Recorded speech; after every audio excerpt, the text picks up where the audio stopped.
Hello friends, welcome. Last வீடியோவில் நம்ம hyper லிங்க்லாம் என்ன அப்படின்னு பார்த்தோம். ஒரு செல்லில் எப்படி ஒரு ஷீட்டோ இல்லை ஒரு ஃபைலோ இல்லை ஒரு வெப்சைட்டோ நம்ம எப்படி லிங்க் பண்ணுறது அப்படிங்கிறத நம்ம பார்த்தோம். இந்த வீடியோவில் நம்ம பார்க்க போகிறது என்ன அப்படின்னா header and footer. Header and ஃபூட்டர்னால் ஃபஸ்ட்டு என்னன்னு தெரிஞ்சுக்கலாம். அதுக்கு நம்மளுடைய டேட்டாவோட பிரிண்ட் ப்ரிவ்யூ பார்க்கலாம். Ctrl+P கிளிக் பண்ணும்போது நமக்கு பிரிண்ட் ப்ரிவ்யூ ஆப்ஷன் ஓப்பன் ஆகும். இதில் பாருங்களேன், நமக்கு டேட்டா எல்லாம் சென்டரில் இருக்குது. பட் கார்னர் மேலேயும் சரி கீழேயும் சரி கார்னர் சைடு எல்லாம் வந்து நமக்கு பிளாங்காக இருக்குது. இதில் மேலே இருக்குது பார்த்தீங்களா, இந்த பிளேஸ் தான் ஹெடர் அண்ட் கீழே இருக்குது பார்த்தீங்கன்னா இந்த பிளேஸ் தான் வந்து ஃபூட்டர். இதில் நமக்கு தேவையான பேஜ் நம்பரோ இல்லை வந்து நம்மளுடைய டேட்டாவோ நம்மளுடைய நேமோ நீங்கள் எக்ஸ்பெக்ட் பண்ணுற ஒரு நேமோ எதுவாக இருந்தாலும் நம்ம இதில் என்ன பண்ணிக்கலாம்னா எனேபிள் பண்ணிக்கலாம். அதுக்கு நம்ம என்ன பண்ணணும் அப்படின்னா ஃபஸ்ட்டு இன்செர்ட் டேப் போய்க்கலாம். இதில் டெக்ஸ்ட்டுங்கிற ஆப்ஷன் இருக்குது பார்த்தீங்களா, இதை கிளிக் பண்ணோம்னா நமக்கு ஹெடர் அண்ட் ஃபூட்டருங்கிற ஆப்ஷன் வரும்.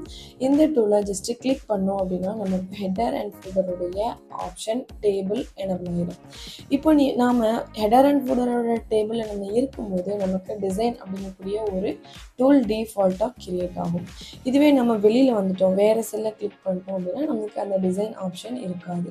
ஸோ நான் ஹெடரோடைய ஆப்ஷனில் இருக்கேன். எனக்கு டிசைன் அப்படிங்கக்கூடிய ஒரு டூல் கிரியேட் ஆயிடுச்சு. இங்கே வந்து நிறைய ஆப்ஷன் இருக்கும். Page number, number of pages, current date, current time, file path, file name, sheet name, இல்லை ஒரு பிக்சர் எதுவாக இருந்தாலும் நம்ம இன்சர்ட் பண்ணிக்கலாம். இப்போ நான் இங்கே வந்து பேஜ் நம்பர் அப்படின்னு நான் கொடுக்குறேன் அப்படின்னா இதுக்கு ஃபார்முலா என்ன அப்படின்னா அண்ட் பேஜ். இப்போ நான் என்டர் பண்ணுறேன் அப்படின்னா என்டர் இல்லை, நீங்கள் வேறு செல்லை கிளிக் பண்ணும்போது உங்களுக்கு இங்கே 1 அப்படின்னு வரும். திரும்ப அதே செல்லுக்கு போகும்போது உங்களுக்கு ஃபார்முலா ஷோ ஆகும். இதுவே நான் இங்கே அண்ட் சேம் அண்ட் பேஜ் அப்படின்னு சும்மா நம்ம டைப் பண்ணாலும் நமக்கு ஒர்க் ஆகும். சரிங்களா? இப்போ இதுவே பேஜஸ்னால் என்னென்னா இப்போ இங்கே இருக்கேன், டிசைன் போய்க்கலாம்.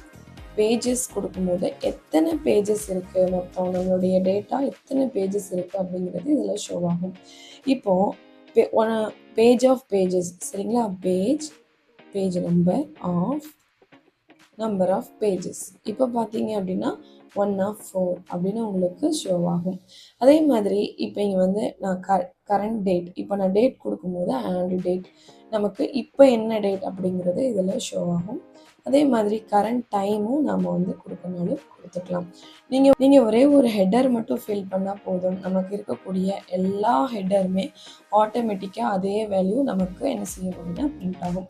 இங்கே பாருங்களேன், அது 1 of 4னா இது 2 of 4, அப்புறம் தேர்ட் பேஜ் வந்து 3 of 4 அப்படின்னு இருக்கும். சரிங்களா?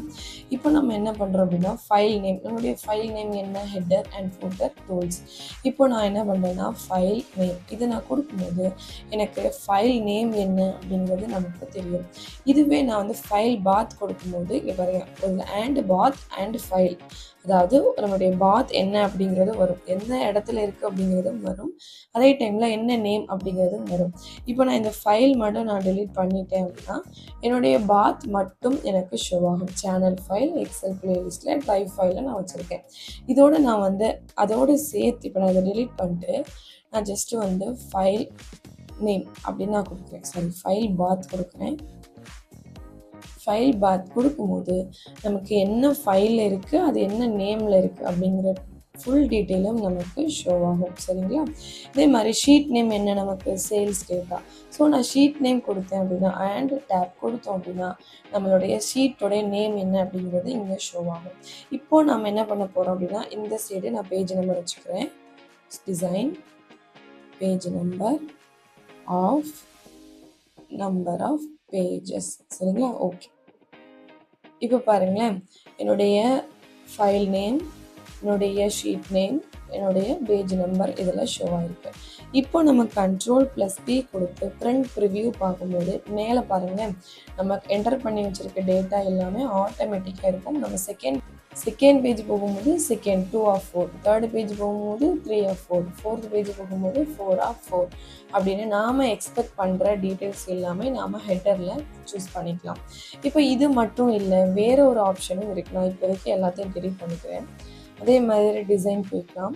டிசைனில் இங்கே பாருங்களேன், ஹெட்டருங்கிற ஆப்ஷன் இருக்கா, இதில் page number, page 1 of question mark அப்படின்னா எத்தனை பேஜ், இப்போ நான் பேஜ் 1 of question markனா எத்தனை பேஜ் இருக்குது அப்படிங்கிறது நமக்கு ஷோ ஆகும். இல்லை நமக்கு வேறு ஆப்ஷன் வேணும், இதில் இருக்கக்கூடிய எல்லா டூலுமே நம்ம யூஸ் பண்ணிக்கலாம். இப்போ இது என்ன அப்படின்னா நம்மளுடைய sheet name, sorry work book name, இது வந்து நம்மளுடைய file path and file name, இது சேல் டேட்டாவில் இருக்கக்கூடிய பேஜ் நம்பர் 1, சேல் டேட்டா இருக்கக்கூடிய கான்ஃபிடென்டியலில் பேஜ் நம்பர் 1, அந்த மாதிரி நமக்கு என்ன வேணும்னாலும் நம்ம எடுத்துக்கலாம். இல்லை எதுவுமே வேணாம், எனக்கு ஜஸ்ட் நான் வந்து சேனல் நேம் வச்சுக்கிறேன். சேனல் நேம் வந்து நான் கொடுத்துருக்கேன். இப்போ இந்த மாதிரி நமக்கு தேவையான கஸ்டமைஸ் டெக்ஸ்ட்டும் நம்ம பண்ணிக்கலாம். இப்போ நீங்கள் Ctrl+P கொடுத்து பார்த்தீங்க அப்படின்னா எல்லா பேஜ்லேயும் சரிங்களா, எல்லா பேஜ்லேயும் உங்களுக்கு இந்த நேம் மாறாது, ஃபஸ்ட் நேம் அப்படியே இருக்கும். அதே மாதிரி இதில் ஃபூட்டருங்கிற ஆப்ஷன் இருக்கு இல்லையா, சேம் டிசைன் போய்க்கலாம். டிசைனில் ஃபூட்டரில் நமக்கு என்ன வேணும்னா பேஜ் நம்பர் மட்டும் இப்போதைக்கு வச்சுக்கிறேன். இப்போ நீங்கள் பார்த்தீங்க அப்படின்னா ஃபூட்டரில் நமக்கு பேஜ் நம்பர் பேஜ் 1. இப்போ Ctrl+P கொடுத்து ப்ரிவ்யூ பண்ணி பாருங்கள், உங்களுக்கு கீழே பேஜ் நம்பர் 1 அப்படின்னு இருக்கும். அது மாதிரி செகண்ட் பேஜில் பேஜ் 2, தேர்ட் பேஜில் பேஜ் 3, அந்த மாதிரி நமக்கு என்ன டேட்டா வேணும்னாலும் நாம் இதில் கஸ்டமைஸ் பண்ணிக்கலாம் சரிங்களா. இப்போ இன்னொரு ஆப்ஷன் என்ன அப்படின்னா, இப்போ ஃபஸ்ட்டு பேஜ் இருக்குது பார்த்தீங்களா, ஃபஸ்ட்டு பேஜில் எனக்கு என்னோட ஃபைல் நேம் எனக்கு வேணும். ஸோ நான் இப்போ என்ன பண்ண போகிறேன்னா டிசைனில் டிஃப்ரெண்ட் ஃபஸ்ட் பேஜ் கொடுத்து இதில் நான் என்ன பண்ணியிருக்கேன் அப்படின்னா என்னுடைய ஃபைல் நேம் மட்டும் நான் இதில் கொடுத்துருக்கேன் சரிங்களா. என்னுடைய ஃபைல் நேம், இப்போ ஃபைல் நேம் கொடுத்துட்டு நீங்கள் ஓகே பண்ணிட்டீங்க. இப்போ நீங்கள் Ctrl+P கொடுத்தோம் அப்படின்னா ஃபஸ்ட்டு பேஜில் மட்டும் ஃபைல் நேம் இருக்கும், பட் செகண்ட் பேஜில் உங்களுக்கு என்னுடைய சேனல் நேம் இருக்குது. ஸோ ஃபஸ்ட்டு பேஜை மட்டும் நம்ம தனியாக கஸ்டமைஸ் பண்ணிக்கலாம் இந்த ஆப்ஷனை யூஸ் பண்ணி சரிங்களா. டிஃப்ரெண்ட் ஃபஸ்ட் பேஜ், இப்போ different odd and even page, சில டைம் ஆட் பேஜில் வேறு இன்ஃபர்மேஷனும் ஈவன் பேஜில் வேறு இன்ஃபர்மேஷனும் நம்ம கொடுக்கும்போது இந்த ஆப்ஷனை நம்ம கிளிக் பண்ணிக்கலாம். இப்போ இது ஃபஸ்ட் பேஜ். செகண்ட் பேஜ் பார்த்தீங்க அப்படின்னா உங்களுக்கு எப்படி இருக்கும் அப்படின்னா இது உங்களுக்கு ஈவன் பேஜுன்னு கொடுக்கும். இதில் நான் இப்போதைக்கு பேஜ் நம்பர் மட்டும் கொடுக்குறேன், இல்லைனா என்னுடைய டைம் கொடுக்குறேன். என்னுடைய ஈவன் பேஜில் நான் டைம் கொடுத்துருக்கேன். இப்போ நீங்கள் Ctrl+P போய் பார்த்தீங்க அப்படின்னா ஃபஸ்ட்டு பேஜில் நம்ம டிஃப்ரெண்ட் பேஜ் வச்சுருக்கோம். ஸோ இதில் நமக்கு ஃபைல் நேம் இருக்குது. செகண்ட் பேஜ் நமக்கு ஈவன் பேஜ், அதில் என்னோடய டைம் இருக்குது. பட் தேர்ட் பேஜ் நமக்கு ஆட் பேஜ், அதில் நான் கொடுத்துருக்கேன் என்னுடைய சேனல் நேம் இருக்குது. இந்த மாதிரி நம்ம ஆட் பேஜ் அண்ட் ஈவன் பேஜையும் நம்ம டிஃப்ரெண்ட் டைப்பாக நம்ம என்ன பண்ணிக்கலாம் அப்படின்னா எடிட் பண்ணி கஸ்டமைஸ் பண்ணிக்கலாம் சரிங்களா. இந்த மாதிரி நமக்கு தேவையான இன்ஃபர்மேஷனை நம்மளோட ஹெட்டர் அண்ட் ஃபோல்டரில் நம்ம இன்சர்ட் பண்ணிக்கலாம் சரிங்களா. தேங்க்யூ.